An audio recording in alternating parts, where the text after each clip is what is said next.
Our Insight fans, Shane Carlson here with you again for this weekend or this week's show, previewing Atlanta and Canadian Tire Motorsports Park, where the NASCAR Camping World Truck Series will race on Sunday, actually at 3, I believe. But it's first time they've been back at a road course since 2001, so that's pretty big news there.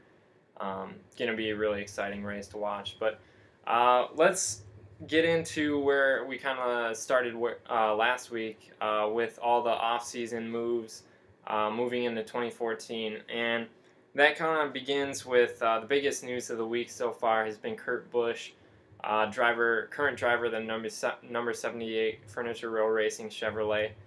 He has been signed to a multi-year contract with Stewart-Haas Racing. So that joins him together with Danica Patrick, Tony Stewart, and Kevin Harvick for 2014. And those guys have Hendrick horsepower under the hood of those Chevrolets. So that's pretty big news there. No word yet on who's going to take over the 78 car moving forward for 2014. So we'll just kind of have to see where these dominoes fall in the coming weeks and days here. Because there's still a lot of premier drivers that have yet to be signed for 2014. I know Ryan Newman is still out there. Juan Pablo Montoya is still out there. Really not sure what those guys are going to do yet moving forward. I'm sure they can find a ride someplace, but we're just not sure yet. No word on that. So, and then other big news is Phoenix Racing, which fields the 51 car, which was kind of a staple within Sprint Cup Series for the past year. They've kind of dabbled a little bit. It's a single car operation, but they sold their operation, and then this week it was just finalized by Harry Scott Jr., who bought the 51 car. It is said that Justin Allgaier from the Nationwide Series will be moving up into the Sprint Cup Series for next year, 2014. He'll drive the full schedule, and I believe 3 races for this year. So we'll see that 51 on track a lot more than we have in the past. So that'll be good to see.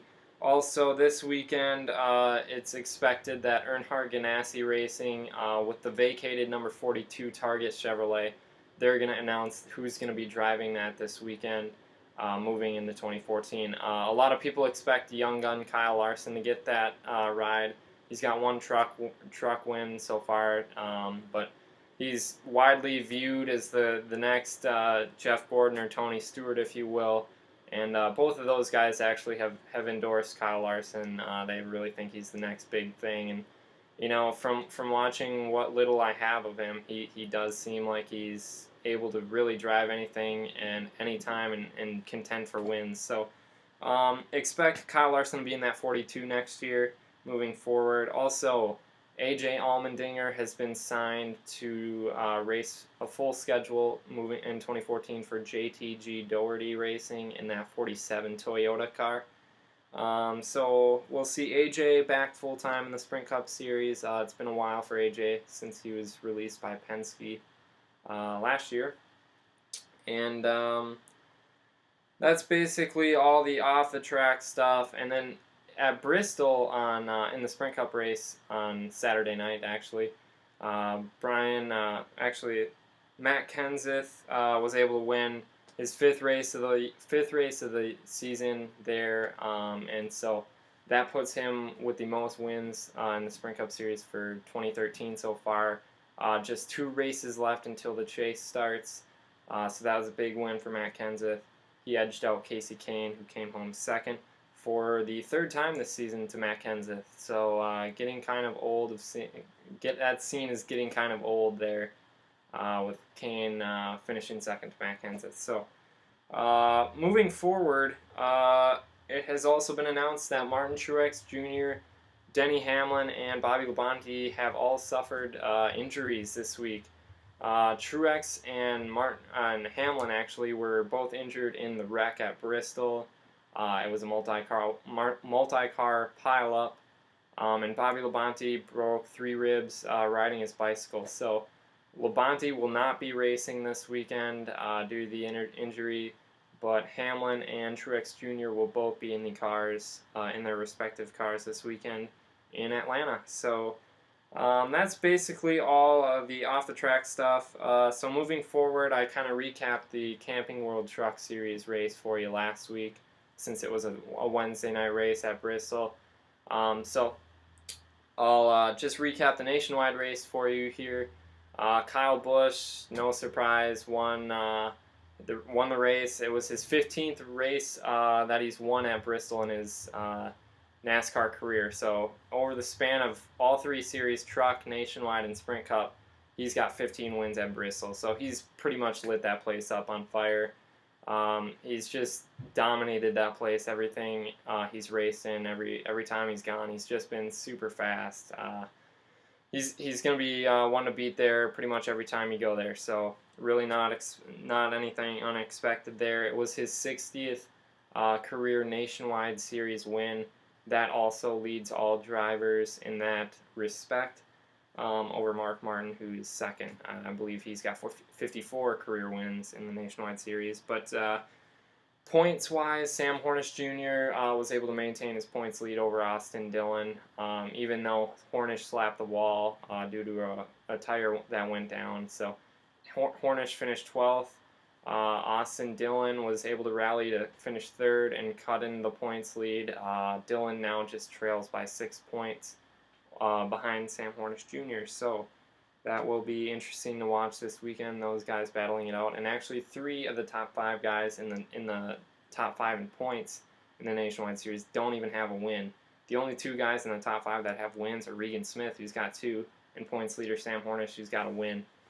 So those 3 guys, Austin Dillon, Elliott Sadler, and Justin Allgaier, really need to step it up and grab a win. We're on race 24 or 33 this weekend, so just a handful of races remain for the season, and to be championship material, I think you gotta get wins. You gotta pile as many up as you can, and that's really how champion should be crowned. Is you gotta win races. So those guys really need to step it up. I think they're all more than capable of doing that, but we'll just have to see. So, Sprint Cup Series at Bristol Saturday night. Matt Kenseth was able to edge out Casey Kane for Kenseth's 5th win of the season. As I mentioned before, it was Kane's 3rd time this season finishing a runner-up to Matt Kenseth. So he was kind of frustrated about that. But, Kenseth was kind of fading in the closing laps, and Kane was able to get to Matt Kenseth's bumper, and I think a lot of people, since it's Bristol and rubbing is racing, that's just what goes on at Bristol. A lot of people were expecting Kane to use that bumper and move Kenseth out of the way for the win, and that was me included. I thought for sure with Kane not being locked into the chase like he was, I thought he'd be doing anything to grab a win, but he elected not to move Kenseth out of the way and risk both of them wrecking. So I guess at the end of the day, it was probably the right decision. But if he doesn't make this chase, he's still not locked in. If he doesn't make the chase, he'll be looking at that as a moment he should have capitalized on. But he's never really been known to be an aggressive driver and moving guys out of the way to get wins. So. That's just kind of a personal opinion deal. Should he have done that, or should he have just settled for second like he did? I think there's 2 sides to that story, and I think both sides have relativity. So I think it was tough to see Kane come home second after being that short and finishing 3rd for the 5th time to Kenseth, or second for the 3rd time to Kenseth this year, but that's just what it is. So with that, I'll kind of move on to my preview section for this weekend. Camping World Trucks, as I mentioned before, are at Canadian Tire Motorsports Park in Canada. It's the first time they've been there in their history. So really we don't know what to expect there. The trucks haven't raced on a road course since 2000, and it's just kind of a toss-up, and to pick anybody to be, having an advantage right now is just kind of taking a shot in the dark. Really, we don't know anything about it, so we'll just kind of have to see how practice and qualifying go to see, who kind of gets a jump on it, and we'll go from there. But I think the key to winning that race is to be having your truck set up as a neutral balance. When they're on the oval tracks, they try to make it cut really really well to go left. But being on a road course, you got to go left and right. So really, I think the key is to make that car or make that truck rather balanced and to kind of build some adjustability into it. So if you do need to make a change during the race, you can do that without kind of deconstructing the whole truck to do it. So we'll kind of have to play that race by ear. Really, no one's totally sure what's going to happen there. I mean, they're 3,400-pound trucks just getting slung around corners. So it should be fun. That's all I know. They're going to be beating and banging.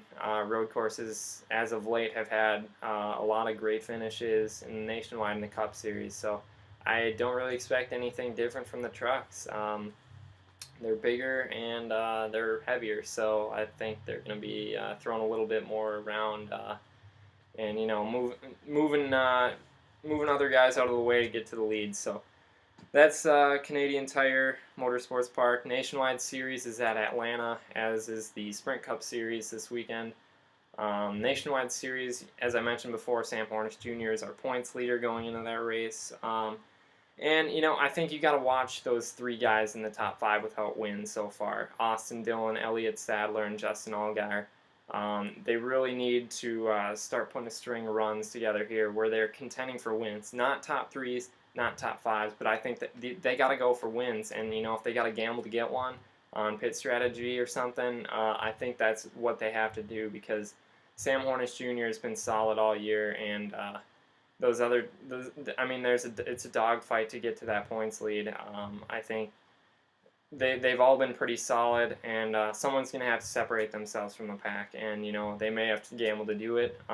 It's going to be a gutsy call, I know that, but a championship in the end is worth it. So watch those three guys. And as for the Sprint Cup Series at Atlanta Sunday night, this is all about going into the chase. We got 2 races left to settle this, going into the final 10 races. So to make the chase, kind of an overview, is the top 10 in points get in on points. So they don't have to get wins or anything. They just have to make it in on the top 10 in points. So they'll be locked in after Richmond, which is next week. So we got 2 races left to settle that, but there's also 2 wild cards thrown into this. So there's going to be 12 drivers that make the chase total.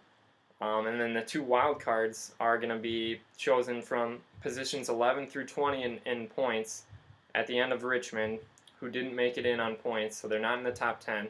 And the 2 drivers that make it are going to have the most win. The 2 drivers that make it into the chase as a wild card are going to be the 2 drivers 11 through 20 with the most wins. And right now, as it stands, it's going to be Martin Truex Jr. and Ryan Newman making it in. They each have 1 win. So there's a lot of guys that can make this chase, and there's a lot of guys in chase contention right now that can fall out of this chase. So from about 7th on back, where Dale Earnhardt Jr. sits in points, there's really a lot of it's really tight for points. One bad race could really, really set a team back, and it's going to be really interesting to watch those guys from about 7th on back in points all the way back to about 15th, where Ryan Newman is currently. So watch those guys. I'm going to be watching especially the guys who are 11th, 12th, and 13th right now in points. That would be Brad Keselowski, 2012 champion. He's currently not locked into the chase, so that would be a huge upset if he didn't make it in. We got Kurt Busch, who's been running well the past races except for last week. I feel like he could have grabbed a few wins by now. And in 13th is Jeff Gordon. I know he made it in on the chase last year. He had to fight his way through to finish 2nd at Richmond last year to make it in, to beat out Kyle Busch. But, it's been done before. I think he can do it again. But those 3 guys really, they need wins. Granted, Jeff Gordon is only out of the top 10 by a mere 11 points. That's 11 positions on the track only. But, a win would really, really do him a lot better than just trying to points race his way into this deal. So watch those guys, and anybody else really kind of in that fringe to make the chase or to not make the chase. It's going to be really, really dramatic next weekend at Richmond, that's for sure. But leading up to Richmond, we got to get through Atlanta, and that's where we are this weekend. Um, but for the preview section, I think for my picks, I mean, I'll go Chase Elliott for the Camping World Truck Series. Kind of a young hot shoe. Really, he's made 6 truck starts so far this year. It's been fast in all of them. He's just kind of my shot in the dark to pick to win this weekend. Solid all year round in the races he's been in. So I think I'm going to go with Chase Elliott this weekend. As for the Nationwide Series, Kevin Harvick is entered in this race. He's making one of just a few spot starts this weekend.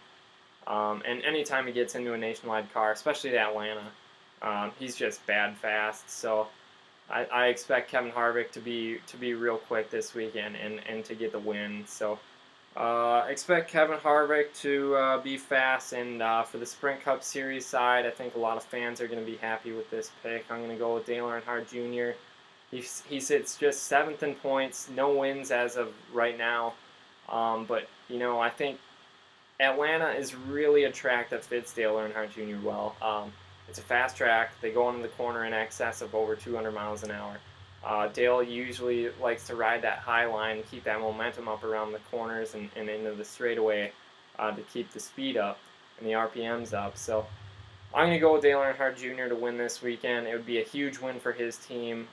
If he can get a win, I think he can really get on a roll heading into this chase. But I think just the kind of culmination of things coming together for Dale Earnhardt Jr. Finished 10th last week at Bristol. Solid run. I think he can capitalize this weekend in Atlanta, one of his best tracks. He does have a win there in the past. So look for Dale Earnhardt Jr. to be good this weekend. I'm picking him to win. But I think that's all I got for you this week. If you haven't checked out already, go to NASCARinsight.wordpress.com.